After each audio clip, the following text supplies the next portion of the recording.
اسلام آباد اسٹوڈیو سے آپ دیکھ رہے ہیں جرگہ سلیم صافی کے ساتھ۔ بسم اللہ الرحمن الرحیم۔ السلام علیکم ناظرین، یوم عاشور کے حوالے سے خصوصی جرگہ لے کر سلیم صافی حاضر خدمت ہے، اور آج کے جرگے میں ہمارے ساتھ شریک گفتگو ہوں گے وفاقی وزیر مذہبی امور صاحبزادہ ڈاکٹر نور الحق قادری صاحب۔ بہت شکریہ قادری صاحب۔ اور سب سے پہلے یہ جاننا چاہوں گا کہ آپ وزیر ہونے کے ساتھ ساتھ ایک دینی گھرانے کے چشم و چراغ بھی ہیں، عالم بھی ہیں۔ یہ آج کا دن اور حضرت امام حسین اور ان کے ساتھیوں کی اس لازوال قربانی کا درس کیا ہے؟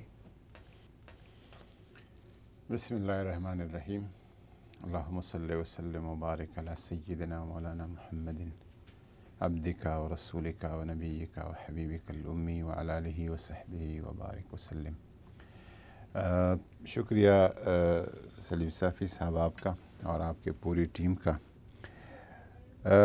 عاشور کا دن اور 10 محرم الحرام، محرم الحرام کا مہینہ جاہلیت کے زمانے سے لے کر اسلام سے پہلے اس کا تقدس اور اس کا وقار اور احترام ہمیشہ رہا ہے، اور لکھا گیا ہے کہ تاریخ عالم کے بڑے بڑے واقعات جو کہ انقلابی قسم کے واقعات، وہ اس دن کو واقع ہوئے ہیں، جس میں نوح علیہ السلام کی کشتی جب جودی کی پہاڑ پہ ٹھہری تھی، وہ بھی عاشور کا دن تھا، اور جب حضرت موسیٰ علیہ السلام کو اور بنی اسرائیل کو فرعون اور اس کے لشکر سے نجات ملا تھا، وہ بھی یہی دن تھا۔ حضرت ابراہیم علیہ السلام جب آگ اس پہ گل و گلزار ہو گیا تھا، وہ بھی یہی دن تھا۔ اور پھر اسلام کے تاریخ میں جب حضور نبی کریم صلی اللہ علیہ وسلم مدینہ شریف تشریف لے آئے تو مدینہ منورہ میں یہود روزہ رکھتے تھے، مدینہ کے یہود۔ حضور نے پوچھا کہ یہ کیوں رکھتے ہیں؟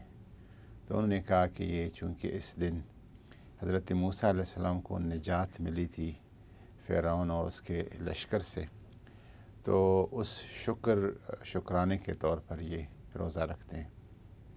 تو حضور نے فرمایا کہ ہمارا یہودیوں سے زیادہ حق ہے موسیٰ علیہ السلام پہ، تو ہم بھی روزہ رکھیں گے۔ ہم 2 روزے رکھیں گے، 9 محرم اور 10 محرم۔ وہ 10 محرم رکھتے تھے، ہم 2 روزے رکھیں گے۔ اور یہ بھی فقہا نے لکھا ہے کہ جب فرض روزہ نہیں ہوا تھا تو اس کا حکم واجب کا تھا، یعنی رکھنا ضروری تھا، لیکن بعد میں روزہ فرض ہو گیا تو اس کا ایک مستحب اور نفل کے طور پر حکم رہا۔ اور پھر امام عالی مقام کا جو واقعہ ہے، آپ کی جو شہادت ہے، وہ اس نے اس دن کو ایک ایسا رنگ دیا کہ قیامت کے دن تک جتنی بھی وہ طاقتیں ہیں جو ظلم کے خلاف برسر و پیکار ہیں، اور وہ طاقتیں جو عزیمت اور استقامت کے راستے پہ گامزن ہیں، ان کے لیے ایک یہ دن مشعل راہ ہے۔ امام عالی مقام نے جو قربانی دی ہے اور جس طرح انہوں نے صبر کا مظاہرہ کیا ہے، قدم قدم پہ واقع کربلا تحمل کا درس دیتا ہے، صبر کا درس دیتا ہے، ڈسپلن کا درس دیتا ہے، اور میرٹ اور انصاف کے خلاف جو کچھ بھی ہو اس کے خلاف اٹھ کھڑے ہونے کا درس دیتا ہے، آواز اٹھانے کا درس دیتا ہے۔ یہ تو درس یہی دیتا ہے، لیکن جتنا آپ نے ذکر کیا، حضرت موسیٰ علیہ السلام بھی سب کا مشترکہ، حضرت ابراہیم علیہ السلام بھی سب کا مشترکہ، آقا نامدار حضور نبی کریم صلی اللہ علیہ وسلم بھی سب کا مشترکہ نبی ہیں، اور حضرت امام حسین بھی سب کا یکساں مشترکہ۔ تو یہ بعض اوقات ہمیں یہ شیعہ سنی کا پاکستان کے اندر یہ تناؤ یا فساد کیوں نظر آتا ہے؟ یہ بدقسمتی ہے مسلمانوں کی، اس قوم کی، اور اس ملت کی، کیونکہ میں تو سمجھتا ہوں کہ امام حسین، امام علی مقام سنی شیعہ سے بڑھ کر تمام انسانیت کے امام ہیں. جو آپ کے اصول ہے، جو آپ کی قربانی، آپ واقعہ کربلا کو دیکھتے ہیں، تاریخ انسانیت کوئی ایسا مثال دوسرا پیش نہیں کر سکتا کہ ایک شخص سے اپنا تن، من، مال، اولاد، جان، مستقبل سب کچھ داؤ پہ لگا کے اس طرح قربان کر دیتے. کوئی اس طرح کی مثال نہیں ہے. وہ انسانیت کے امام ہیں. پتہ نہیں ہم نے کیوں خاص کر ان ایام میں، ان دنوں میں، بجائے اس کے کہ ہم عبادت کرے، ذکر کرے، بندگی کے ساتھ گزارے اور امام حسین کے درس شہادت کا مطالعہ کرے، اس کی وجہ ایک ہنگامے میں، افراتفری میں، فسادات میں، انتشار میں یہ دن، اور ہر کسی کو فکر آج نہیں نکلنا ہے. کیوں نکل؟ محرم الحرام ہے، عاشور ہے، کوئی دنگا ہوگا، کوئی فساد ہوگا. میں نے اس دن کسی کو پڑھا کہ کسی صوفی سے پوچھا گیا کہ آپ کس فرقے سے ہیں؟ سنی ہے، شیعہ ہیں، بریلوی ہیں، دیوبندی ہیں. تو انہوں نے جواب دیا کہ امام حسین کی شہادت کے بعد اور واقعہ کربلا کے بعد صرف 2 فرقے رہ گئے، ایک حسینی اور ایک یزیدی. میں حسینی فرقہ سے ہوں اور یزیدی فرقہ سے نہیں ہوں. حقیقت تو یہی ہے.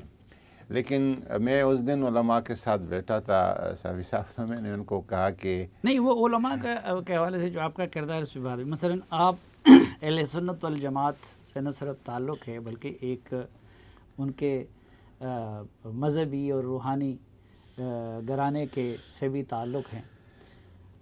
میں خود سنی ہوں. آج مثلا میں قوم کو بھی یہ بتانا چاہوں گا کہ آج آپ کے گھر بھی خیرات تھا، اور آپ اپنے ساتھ ہمارے لیے بھی آپ کا شکریہ کہ وہ حلیم وغیرہ لے آئے. لمبے عرصے تک ہم نے یہی دیکھا کہ سنی شیعہ ہمارے گھروں میں اسی طرح یکساں ان دنوں کو آبزرو کیا جاتا تھا.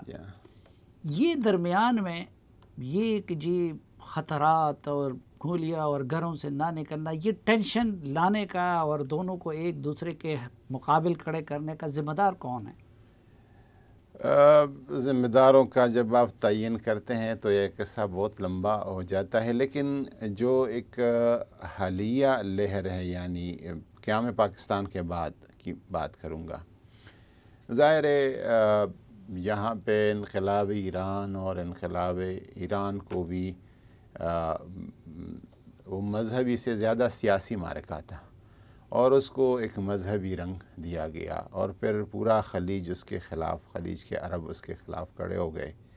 اور وہاں سے جو شدت ہے سنی شیعہ کا، وہ عرب دنیا میں بھی اور سب کانٹیننٹ میں، افغانستان میں، پاکستان میں، ہندوستان میں، بنگلہ دیش میں، پوری دنیا میں یہ پروان چڑھا. اور ایون عرب دنیا میں بھی عراق کے اندر ایک بڑی آبادی ہے، تقریباً مسلمان آبادی میں سے اکثریتی آبادی شیعہ آبادی ہے. لبنان میں، سیریا میں، یمن میں، جہاں شیعہ آباد تھے اور جہاں سنی تھے، اکٹھے رہتے تھے، شادیاں کرتے تھے، ایک ہی محفل میں اٹھنا بیٹھنا. میں نے خود ایک دفعہ عراق میں، میرے والد صاحب ساتھ تھے، تو ایک یہ صدام رجیم کی بات ہے، وہ ختم نہیں ہوا تھا. تو ایک صاحب سے میں نے پوچھا، والد صاحب میرے ساتھ تھے، ایک بات ہوگی تقریباً 92 یا 93 اس وقت کی. تو صاحب سے میں نے پوچھا کہ آپ سنی ہے کہ شیعہ ہے؟ اس کو یہ پتہ نہیں تھا کہ میں سنی ہوں کہ شیعہ ہوں. پھر میں نے اسے کہا کہ آپ ادھر ہاتھ رکھتے ہیں یا اس طرح رکھتے ہیں؟ تو اس نے کہا نیچے رکھتا ہوں. تو میں نے کہا بس پتہ چل گیا. مطلب کہ اس طرح کا ایک گل مل گئے تھے لوگ. اور پھر یہ دونوں سائیڈ سے جب یہ ہو گیا، اور وہ سلسلہ پاکستان میں بھی ایک فکر کے لوگوں نے ایران کو سپورٹ، یعنی وہ جو ایران اور عرب ممالک کا پراکسی وار یہاں تک آ گیا، اس کی وجہ سے مسئلہ پیدا ہوا. اور یہاں پر پھر اس کے نام پہ مدرسے بن گئے، پارٹیاں بن گئیں، اور یہ سلسلہ شروع ہوگا کہ فلانا کافر، فلانا کو مارو. یہ تکفیری سوچ اور مروانے کا جو یہ فتوے آ گئے. اس نے یہاں کے حالات جو انتہا تک پہنچا دیے وہ یہاں تک انہوں نے باقی میں یہ نہیں کہتا کہ شیعہ سنی اختلاف نہیں تھا، یہ صدیوں سے اور پھر بھی رہے گا، لیکن اس اختلاف کو اس طرح کا وہ تو شیعوں کے اندر بھی ان کے مختلف اختلافات ہیں، سنیوں کے اندر بھی پھر ہمارے مختلف فقہی بنیادوں پہ اختلافات ہیں، تو اختلاف اگر اختلاف کے دائرے میں رہے اور دشمنی نہ بنے تو وہ تو رحمت ہوتی ہے، زحمت نہیں ہوتی۔ ایک مختصر سی بریک لیتے ہیں، واپس آئیں گے تو نور الحق قادری صاحب کے ساتھ گفتگو کا سلسلہ آگے بڑھائیں گے۔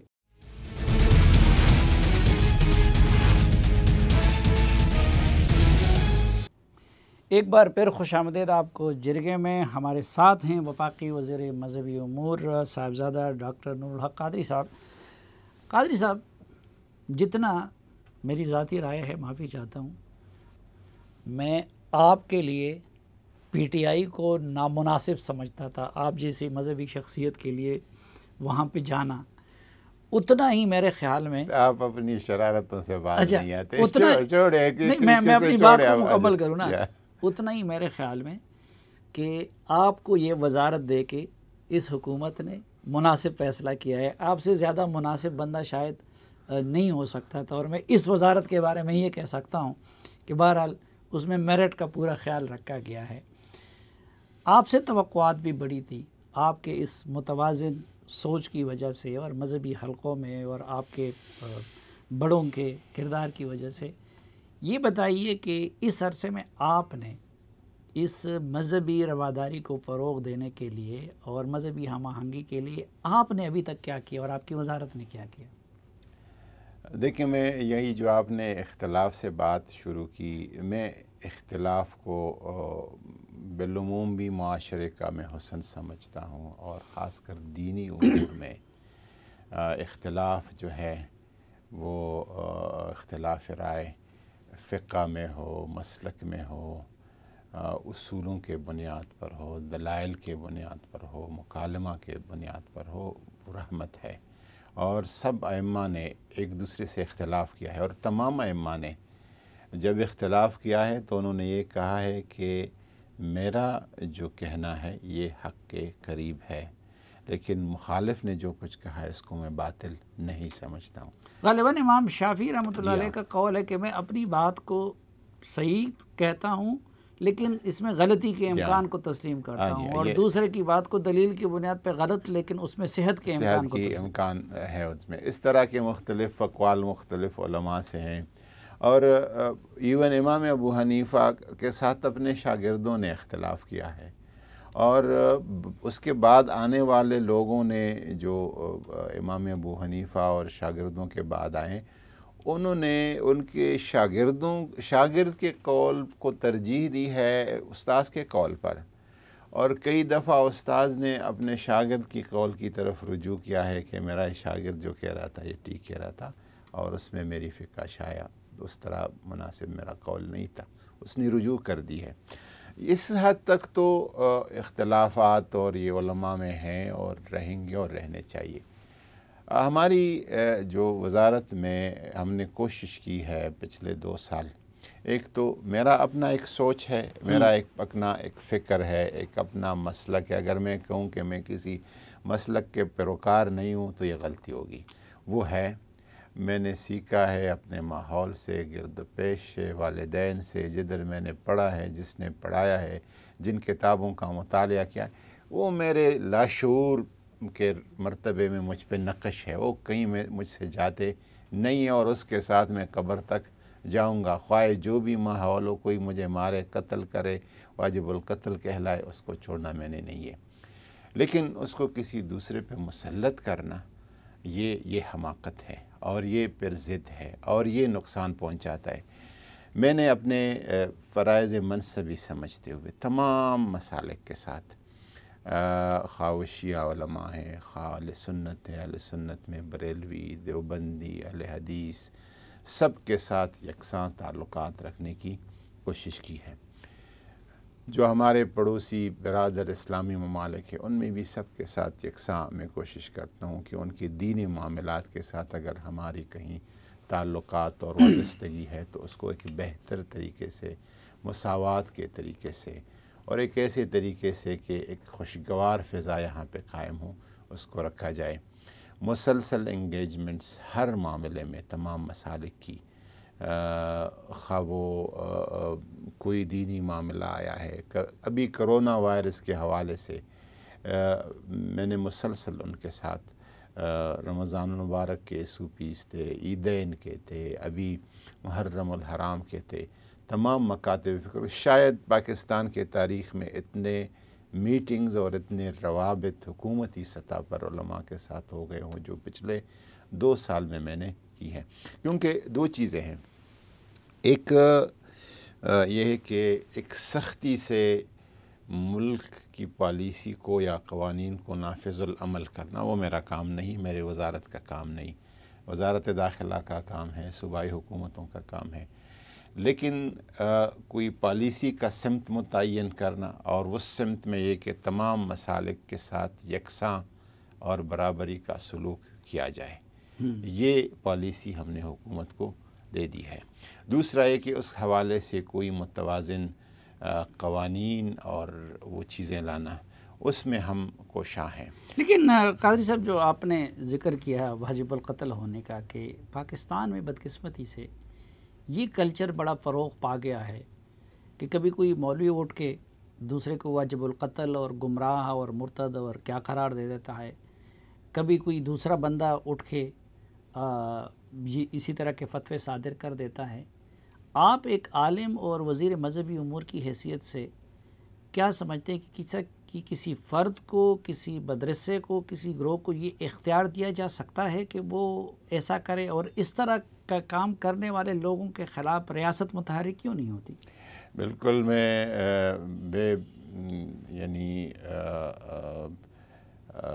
اس پہ بالکل میں یقین کے ساتھ کہہ سکتا ہوں کہ یہ جو انفرادی ہم نے فتوی بازی کا بازار گرم کر رکھا ہے، اور ہر ممبر اور ہر محراب اور ہر مدرسہ اور ہر مولوی اور ہر شخص کافر، فلانا کافر ہے اور فلانا واجب القتل ہے اور فلانا مرتد ہے، یہ اختیار ان کو نہیں دیا جا سکتا، کسی ایک مدرسے کو، کسی ایک عالم کو، کسی ایک مفتی کو۔ آپ کے علم میں ہوگا کہ ہمارا ایک پیغام پاکستان کا ایک پروگرام ہوا ہے جی، جس میں علماء نے اس قسم کی چیزوں کی حوصلہ شکنی کی ہے، اور انہوں نے تقریباً ہزاروں علماء کے اس پہ سائن موجود ہیں۔ انہوں نے کہا ہے کہ کسی فرد کو، کسی ایک مدرسے کو، کسی ایک محراب یا ممبر کو یہ اجازت نہیں دی جا سکتی کہ وہ کسی کو کافر کی نسبت کرے یا اسے واجب القتل قرار دے۔ اس پہ میں نے پروپوز کیا وہ بہت بڑی اچھی ایفرٹ تھی جس پہ ہزاروں علماء کرام کے دستخط تھے اور یہ اتفاق رائے کیا گیا تھا، اور میں نے خود جب پیغام پاکستان تیار ہوا تو میں نے اسے آئین پاکستان کی تشکیل کے بعد دوسرا بڑا کارنامہ قرار دیا تھا۔ آپ کی حکومت اس کو پارلیمنٹ سے منظور کیوں نہیں کرا دیتی اور اس کو سرکاری سطح پہ اڈاپٹ کیوں نہیں کیا جاتا؟ اس پہ ہم ابھی لگے ہیں۔ ان کی جو حصے قانون سازی سے متعلق ہے، اس میں یہ بات بھی ہے جو کہ ہر کوئی جب کفر کا نسبت کسی کی طرف کرتا ہے اور یا واجب القتل قرار دے دیتا ہے، اس پہ ہم قانون سازی کر رہے ہیں اور اس کا ڈرافٹ ہم بنا رہے ہیں، اور ان قریب اس کو ہم پارلیمنٹ میں لیں گے۔ تمام پارٹیز سے مشاورت کے بعد کسی کے اس میں مذہبی، خاص کر مذہبی جماعتوں کے ضرور کچھ اس حوالے سے تحفظات اور خدشات ہوں گے، ان خدشات اور تحفظات کو ہم دور کریں گے اور یہ پارلیمنٹ میں لائیں گے، اور ایک ایسا اس کا طریقہ ہمارا خیال ہے کہ یا تو اسلامی نظریاتی کونسل یا اسی طرح کا ایک فتویٰ کونسل ہم بنائیں جو کہ اسی کا اختیار ہو کہ کسی کا قول، کسی کا فعل، کسی کا تحریر، کسی کا تقریر آیا جائے، وہ ایگزامن کرے، ان کے تمام پہلوؤں پہ غور کرے اور وہی کہے کہ آیا یا اسلام کے مطابق ہے یا اسلام کے خلاف ہے، آیا اس تقریر کرنے والا یا اس تحریر کا جو لکھنے والا مصنف ہے یا کوئی ڈرامہ یا فلم میں کوئی کردار ہے، اس کا وہ کردار یا وہ اسپیکر یا جو بھی ہے متعلقہ شخص کی طرف یہ نسبت ہو سکتی ہے یا نہیں ہو سکتی، بحث و تمہیص اور دلیل کے بنیاد پر یہ فیصلہ کیا جائے۔ لیکن کچھ لوگ کہتے ہیں کہ جی ہم کیا کریں، ظاہری بات ہے کہ یہ ایموشنل معاملات ہوتے ہیں۔ اب حضور نبی کریم صلی اللہ علیہ وسلم کی ذات سے متعلق کوئی گستاخی کا مرتکب ہو، کہتے ہیں جی عدالتوں میں فیصلے نہیں ہوتے، سالوں سالوں معاملات چلتے ہیں، تو اس لیے کچھ لوگ خود فیصلہ کرنے وہ اٹھ جاتے ہیں۔ دیکھیں عدالتوں کی بھی اس میں سکم ہے۔ مثلا میں یہ کہوں گا کہ 295C کیونکہ بہت حساس ایک ایشو ہے، اور مسلمانوں کا اس کے ساتھ ایسا ایک وابستگی ہے جذباتی قسم کا، اور بہت ایموشنل، بہت والہانہ، اور ایک وارفتگی ہے اس میں۔ اس پہ اگر سال ہا سال لگ جاتے ہیں اور عدالت کوئی فیصلہ نہیں سناتی اور غیر ضروری اس کو ایک طول اور اس میں ڈالتی، اس پہ بھی غور کرنا بہت ضروری ہے۔ اس پہ بھی توجہ کرنا، عدالتی نظام کے ہمارے اپنے مسائل ہیں، مشکلات ہیں، اس پہ بھی کیونکہ جب عدالت فیصلہ نہیں کرتی تو پھر اس طرح چیزوں میں عوامی جذبات آ جاتے ہیں اور اس طرح کے فیصلے ہو جاتے ہیں جو نہیں ہونے چاہیے تھے۔ قادری صاحب، آپ کے نیک ارادے اور آپ کی وسیع القلبی اپنی جگہ پہ، لیکن آپ کی جو حکومت ہے وہ تو خود پولیٹیکل پولرائزیشن کو پیک پہ لے گئی ہیں۔ ابھی ہم مذہبی حلقوں کا رونا رو رہے تھے کہ وہ لوگوں کو واجب القتل قرار دیتے ہیں۔ پچھلے دنوں آپ کے ایک کولیگ وزیر غلام سرور خان صاحب نے سیاسی بنیادوں پہ اپوزیشن والوں کو واجب القتل قرار دے دیا۔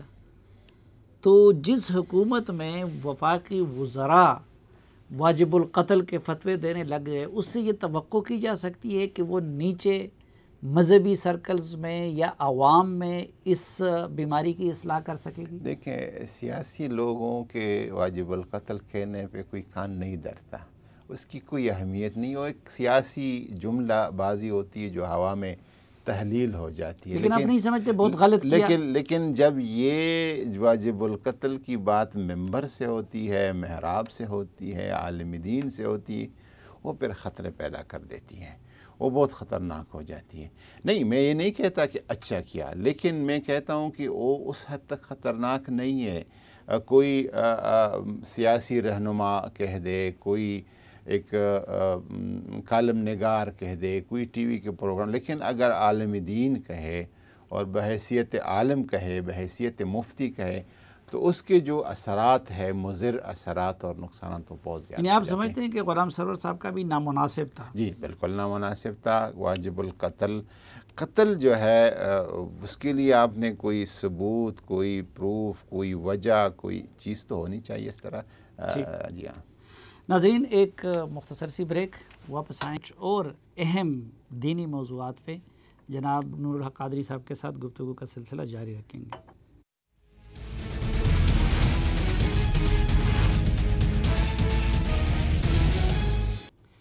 ایک بار پھر خوش آمدید آپ کو جرگے میں۔ ہمارے ساتھ ہیں وفاقی وزیر مذہبی امور جناب ڈاکٹر نور الحق قادری صاحب۔ قادری صاحب، یہ بریک سے پہلے آپ جو بات کر رہے تھے کہ عام سیاستدان کا اور یا عام صحافی کا یا عام اینکر کی بات کی الگ حیثیت اور اہمیت ہوتی ہے، لیکن ممبر سے بات ہو اور عالم کرے تو اس کے اثرات کچھ اور مرتب ہوتے ہیں۔ ایک میری طالب علمانہ رائے یہ ہے کہ یہ جو فرقہ وارانہ اختلاف تھا یہ تو صدیوں سے موجود تھا، لیکن جب علماء تک محدود تھا تو علماء اس اختلاف کے آداب کو بھی جانتے تھے۔ یہ جب سیاست میں آ گیا اور پراکسی وار بن گیا تو اس کی وجہ سے فساد شروع ہو گیا۔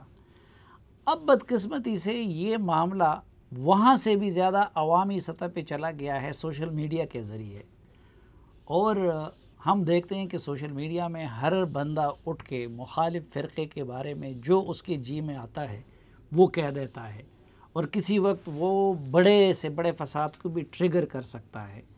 تو اس سلسلے میں آپ کی حکومت کیا کر رہی ہے؟ یعنی ہمیں حکومت جتنا میڈیا پہ سینسرشپ کے لیے ایکٹیو نظر آتی ہے، ان چیزوں کو روکنے کے لیے حکومت متحرک نظر نہیں آتی۔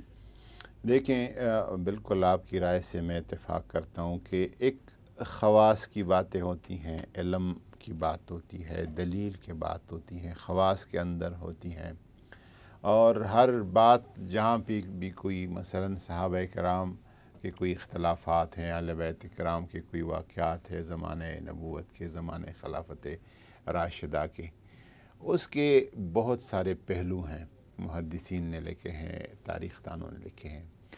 جب علماء اس پہ بحث کرتے ہیں، اہل علم بحث کرتے ہیں، تو وہ سارے پہلوؤں کو دیکھ کر، لیکن جب وہ خواص کی بحث عوام میں آ جاتی ہے، وہاں سے نقصانات شروع ہو جاتے ہیں۔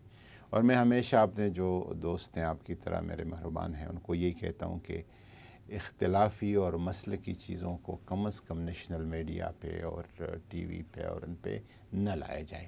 اور میں ہمیشہ علماء سے بھی کہتا ہوں کہ عام مجالس میں بھی اس سے اعتراض کیا جائے، خصوصی مجالس ہوں اور اہل علم بیٹھے ہوں اور علم کے مطابق اس پہ گفتگو کرے اور حقائق تک پہنچنے کی کوشش کرے، وہ اچھی بات ہے۔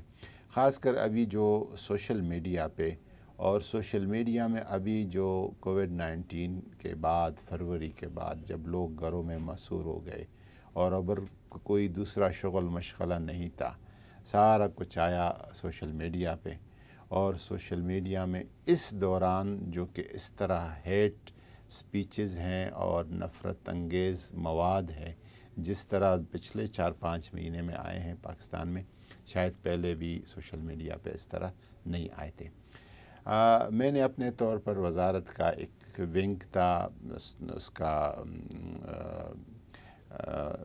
ہمارا جو کنٹرول کرتا تھا سوشل میڈیا کو، اس آئی ٹی ونگ، اس کو میں نے آرگنائز کیا ہوا ہے بہت زیادہ پچھلے 2-3 مہینے سے، اور تقریباً وزارت اطلاعات میں تو جو آرگنائز کیا وہ تو ہمیں گالیاں دینے کے لیے کیا ہے۔ نہیں، ہم نے آپ بھی تو کوئی اتنے شرفا نہیں ہے، اب بھی تو جو کچھ کہتے رہتے ہیں، لیکن اس کو کنٹرول کرنا بہت ضروری، بس بہت ضروری ہو جاتا ہے۔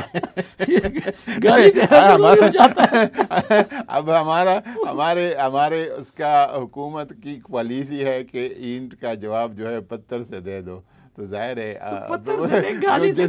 جو جس لہجے میں بات کرے گا اسی طریقے سے ہم بھی بات کریں گے۔ پہلے یہ ونگ سنگاپور اور وہاں پہ قائم تھے، اب ادھر آ کے وزارت اطلاعات ہم نے جو کیے ہیں اس میں مذہبی حوالوں سے 5-6 اس میں بہت پڑھے لکھے M Phil P H D لوگ بیٹھے ہیں، وہ اس کو ایگزامن کرتے ہیں کہ کون سی چیزیں جو ہے وہ ہتک آمیز ہیں، یا اس میں توہین رسالت یا توہین نبوت یا توہین قرآن یا اہانت دین کا ارتکاب ہو گیا ہے، کون سی چیزیں ایسی ہیں جو منافرت پھیلاتی ہیں۔ تقریباً پچھلے 2 مہینے میں 1000 سے زیادہ 10,000 سے زیادہ لنکس، سائٹس، پیجز، اس کو ہم نے FIA سائبر کرائم جو برانچ ہے وہ اور PTA کو بھیجا ہوا ہے کہ اس پہ پابندی لگائی جائے، اور اس کو جس طریقے ٹیکنیکلی ان کا کام ہے کہ کس طرح وہ بین کرتے ہیں، ہمارا کام ہے اس کی نشاندہی۔ تقریباً 10,000 اس طرح کے لنکس اور پیجز اور ویب سائٹ کا ہم نے نشاندہی کر دی ہے۔ ٹھیک، تو یہ ان لوگوں کو کرنے والوں کے خلاف کارروائی کا حکومت کے پاس تو اختیار ہے نا، کیس رجسٹرڈ کرنے کا؟ مجھے لگتا ہے کہ جو سائبر کرائمز کے کنٹرول کے حوالے سے قوانین ہیں اس میں تھوڑا سا ابہام اور سکم ضرور ہے، اور اس کا سکم کا اور ابہام کا دور کرنا، ہٹانا بھی میرے خیال میں فوری کرنا چاہیے۔ اچھا، ایک آپ کی موجودگی سے فائدہ اٹھاتے ہوئے جو شفقت محمود صاحب کی وزارت پورے ملک میں یکساں نصاب رائج کرنے کی بات کر رہے ہیں، تو وہ یہ کہتے ہیں کہ اس کا احاطہ وہ وسیع کریں گے مدارس تک بھی، تو اس کی عملی شکل کیا ہوگی، اور کیا اہل مدرسہ سے اس سلسلے میں مشاورت ہوئی ہے؟ جی، میرے خیال میں پچھلے 2 سال میں جتنی مشاورت ہوئی ہے شاید پہلے کبھی ہوئی ہو، اور مجھے خوشی اس بات کا ہے کہ بحیثیت مجموعی مدارس کا اس بار رسپانس بہت ذمہ دارانہ ہے، بہت اچھا ہے، اور انہوں نے کافی حد تک جس میں میٹرک تک ایک نصاب اپنانے پہ تقریباً متفق ہو گئے ہیں. اس کے صرف جو ایگزامینیشن ہے اس کے ایگزامینیشن کے کنٹرولنگ کا، اس کے پیپر بنانے کا، نمبرنگ دینے کا، اس پروسیجر اور طریقہ کار پہ تھوڑا سا اختلاف ہے. باقی چیزیں تقریباً مکمل ہو چکی ہیں. نہیں، ابھی تو یہ ہے کہ مدرسے میں بالکل الگ چیزیں پڑھائی جاتی ہیں، اسکول میں الگ چیزیں پڑھائی جائیں گی، اور امتحان بھی لینے والے ان کے الگ، ان کے بورڈز ہیں اور سرکار کے الگ ہوتے ہیں. تو اس کی عملی شکل کیا ہوگی؟ کیا یہ جو اسکول کا نصاب ہے اس کو مدرسے کا بھی نصاب بنا دیا جائے گا یا کہ کیا ہوگا؟ اس میں جو طریقہ کار انہوں نے اپنایا ہے کہ جو اسکولز کے لازمی سبجیکٹس ہیں جس میں انگریزی ہے یا مطالعہ پاکستان ہے، اس طرح کی چیزیں وہ مدارس میں پڑھائے جائیں گے اور اس کے بنیاد پر میٹرک کا امتحان لیا جائے گا. اور میٹرک تک اسکولز میں بھی علماء نے پھر کہا کہ اگر آپ ہماری طرف اسکولز کے نصاب شامل کر رہے ہیں تو ہمارا بھی تو منتخب مضامین قرآن اور احادیث کے اور سنت کے یہ وہاں پہ بھی اسکولز میں بھی پڑھائے جائیں گے. یہ یعنی مدرسے میں وہ قرآن، حدیث، فقہ، صرف، نحو اس کی اپنی جگہ پہ جاری رہے گی. میٹرک تک یہ رہے گا. میٹرک کے بعد جب یہ میٹرک کہتے ہیں مدرسوں میں ثانویہ عامہ کہتے ہیں، وہاں پہ جب یہ ثانویہ عامہ کرتے ہیں، میٹرک کا امتحان پاس ہو جاتا ہے تو آگے جس طرح کے اسکول اور کالجز میں پھر پری میڈیکل اور پری انجینئرنگ اور اس طرف بچے جاتے ہیں تو اس طرح پھر اختیاری مدرسوں کا اور امتحان بھی پھر حکومتی بورڈ لیں گے یا کہ نہیں؟ اسی پہ اختلاف ابھی باقی ہے کہ جو امتحان کا سسٹم ہوگا وہ کیا HEC کرے گی یا کوئی پروونشل بورڈ کریں گے یا اس کے لیے کوئی الگ بورڈ بنایا جائے گا یا جو مدرسوں کے 6 جو وفاق ہے، 5 وفاق ہے، ان کے الگ بورڈ ہے وہی کریں گے. اس پہ ابھی کوئی فیصلہ نہیں ہوا. اچھا، آخری ایک سوال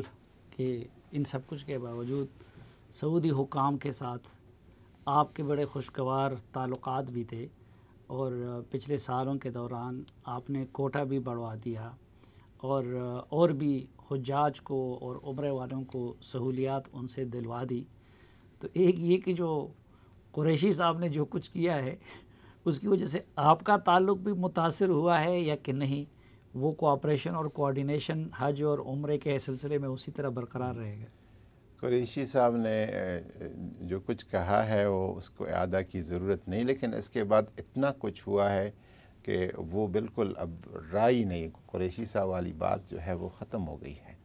اس کے بعد اتنا کچھ ہوا ہے، آپ کو بہتر پتہ ہے کہ کتنا کچھ ہوا ہے.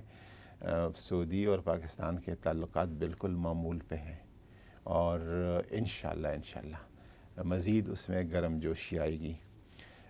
پاکستان کے سعودی عرب کے ساتھ جو تعلقات ہیں ایسے بنیادوں پر استوار ہے کہ کہیں ایک بیان آ بھی جائے تو اس پہ کوئی ان بنیادوں کو متزلزل نہیں کر سکتا اور اس کو نقصان نہیں پہنچتا.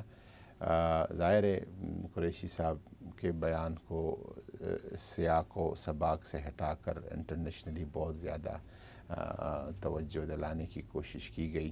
اس پہ سعودی عرب نے بھی فطری بات ہے کچھ رد عمل کیا ہوگا، لیکن جو پاکستان اور سعودی تعلقات ہیں اس پہ اس طرح چیزوں کا کوئی اثر نہیں پڑتا.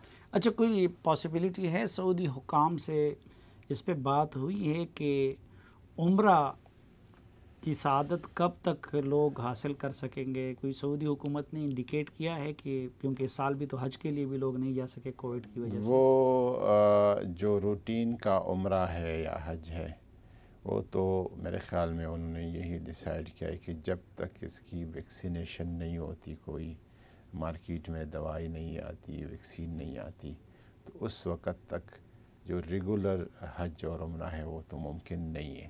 لیکن عمرہ ود SOPs وہ SOPs وہ بنا رہے ہیں اور ان کی ہیلتھ منسٹری اور سول ایوییشن اور ان کی وزارت حج و عمرہ اور ریلیجس افیئر سارے ملا کے بنا رہے ہیں، تو لگتا ہے انشاءاللہ ستمبر کے اختتام تک وہ SOPs بنائیں گے اور اسی کے مطابق لوگ عمرہ کی سعادت حاصل کریں گے۔ اچھا، ابھی مساجد کے حوالے سے جو کووڈ کے کنٹیکسٹ میں جو SOPs ہماری حکومت نے بنائے تھے، اس کی کیا صورتحال ہے؟ ادھر سب کچھ ختم کر دیا گیا ہے یا کہ فاصلہ اور ماسک کی وہ ابھی بھی ہے؟ ظاہر ہے کووڈ کا جو ایک خوف اور ایک ہیبت جس طرح کا تھا وہ نہیں رہا، تو لوگ بھی ریلیکس ہو گئے، مساجد بھی ریلیکس ہو گئے ہیں۔ لیکن پہلے جو 1-2 مہینے میں صافی صاحب مساجد میں بہت فالو کیا گیا، اور حقیقت میں اس معاشرے میں اگر کہیں مارکیٹ، آفیسز، بازار کہیں پہ فالو کیا گیا تو وہ مساجد ہی تھے جہاں پہ فالو کیا جا رہا تھا۔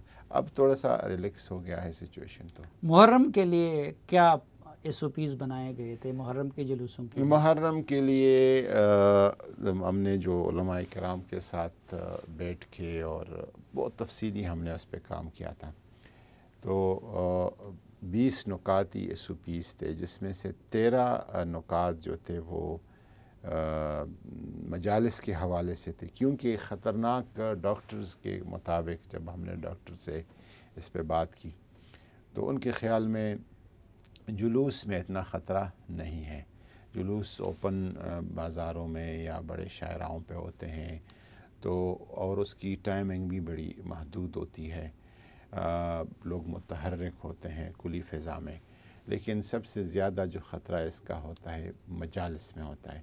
مجالس ہال یا گھر کے یا ایک کمرے کے اندر ہوتے ہیں، امام بارگاہ کے اندر ہوتے ہیں، تو اس میں کرونا کے پھیلاؤ کے خطرات زیادہ تھے۔ تو 13 نکات ہم نے ان کے ساتھ اتفاق کیا، ان کے علماء اور ہیلتھ منسٹری کے ساتھ، وہ مجالس کے لیے، اور 7 نکات جو ہے وہ جلوس عزاداری کے لیے، جس میں اہم نکات یہی ہے کہ سوشل ڈسٹنس کو برقرار رکھنے کی کوشش کی جائے، سینیٹائزر استعمال کی جائے، ماسک کا استعمال ضروری ہو، جو وہاں پہ نظر و نیاز تقسیم ہوتا ہے وہ اگر تقسیم کرنا ضروری ہے تو جو ڈسپوزیبل وہ گلاس اور برتن ہیں اس میں کرائے جائیں، جو وہ علم کو اور وہ چھوتے ہیں اس سے ان کے فتویٰ کے ذریعے سے احتراز کیا جائے۔ اور اس حوالے سے تقریباً وہ جو ہمارے 20 نکاتی SOPs تھے، ایران کا جو اتھارٹی ہے، control authority for corona COVID-19, انہوں نے بھی وہی SOPs بنائے ہیں، اور ان کے رہبر کی طرف سے، خامنائی کی طرف سے وہ بھی بیان آیا ہے کہ جو ایران کی کرونا کنٹرول اتھارٹی کی SOPs ہے، عاشور میں اور محرم الحرام میں اس کا لحاظ رکھا جائے۔ اور اسی حوالے سے آیت اللہ سستانی جو نجف میں بہت بڑا علمی مرجع ہے اہل تشیع کا، ان کا بھی یہی فتویٰ تھا۔ آپ کی وزارت کے ایک ماتحت، جو آپ کی وزارت کے ایک نوٹیفیکیشن سے مقرر ہوئے ہیں، مفتی منیب الرحمن صاحب، اور آپ کے ایک کولیگ وزیر جناب فواد چودھری صاحب 2 سال سے حالت جنگ میں ہیں، تو یا تو ان کی صلح کرا دے یا کوئی فیصلہ کرا دے۔ ابھی تک آپ نے نہ ان کی صلح کرائی نہ کوئی فیصلہ کر سکے، یہ کیا وجہ ہے؟ 2 سال سے حالت جنگ میں ہیں، میں 2 سال سے حالت صلح میں ہوں، دونوں کی صلح کرانے کی کوشش کرتا ہوں۔ دونوں کو آپ پٹیاں پڑھاتے ہیں، دونوں کو تو نہیں لیکن ایک کو تو ضرور پڑھاتے ہیں، تو کیسے میں میری صلح کی آپ بھی ساتھ دیں، آپ ساتھ دیں تو یہ نہیں، آپ کیا کہتے ہیں مفتی منیب الرحمن صاحب کو میں پٹی پڑھا سکتا ہوں؟ دوسرے صاحب کو تو ضرور پڑھاتے ہیں۔ وہ آپ کے وزیر ہیں، مجھ سے پٹی کیوں لیں گے؟ لیکن دیکھیں فواد چودھری صاحب میرے کلیگ ہے اور میرے ساتھ بڑے اچھے نہیں، وہ تو یہ خوشخبری سنا چکے تھے کہ جی حکومت رویت ہلال کمیٹی تحلیل کرنے پہ آمادہ ہو چکی ہے۔ نہیں، ہم کریں گے اس کا، رویت ہلال کمیٹی کے حجم کو بہت زیادہ ممبر ہے، کم کر رہے ہیں، اس کی پوری ایک بل ہم نے بنایا ہے، امینڈمنٹ بنایا ہے، وہ لا منسٹری میں ہے، ادھر سے ویٹ ہو کے، لیکن باقی جگہوں پہ اختلاف ختم کر رہے ہیں، تو ادھر کوئی متفقہ شخصیت کو کیوں سامنے نہیں لاتے؟ وہ بہت بڑے عالم دین ہیں، ہمارے لیے قابل قدر ہیں، کوشش مفتی کرتے مجیب الرحمان کوشش صاحب، کرتے ہیں کہ لیکن متنازع ہیں۔ یا اسی پہ اتفاق ہو جائے یا کوئی متفقہ شخصیت ہو، کوشش کر رہے ہیں۔ بہت شکریہ جناب صاحبزادہ ڈاکٹر نور الحق قادری صاحب ہمیں وقت دینے اور ہم سے بات کرنے کے لیے۔ ناظرین، اس دعا کے ساتھ کہ پاکستان امن کا، آشتی کا، رواداری کا اور باہمی احترام کا گہوارہ بن جائے، صاحبزادہ نور الحق قادری صاحب کے ساتھ ایک بار پھر شکریہ کے ساتھ یوم عاشور کے حوالے سے آج کے اس خصوصی جرگے سے اجازت چاہتا ہوں۔ اللہ حافظ۔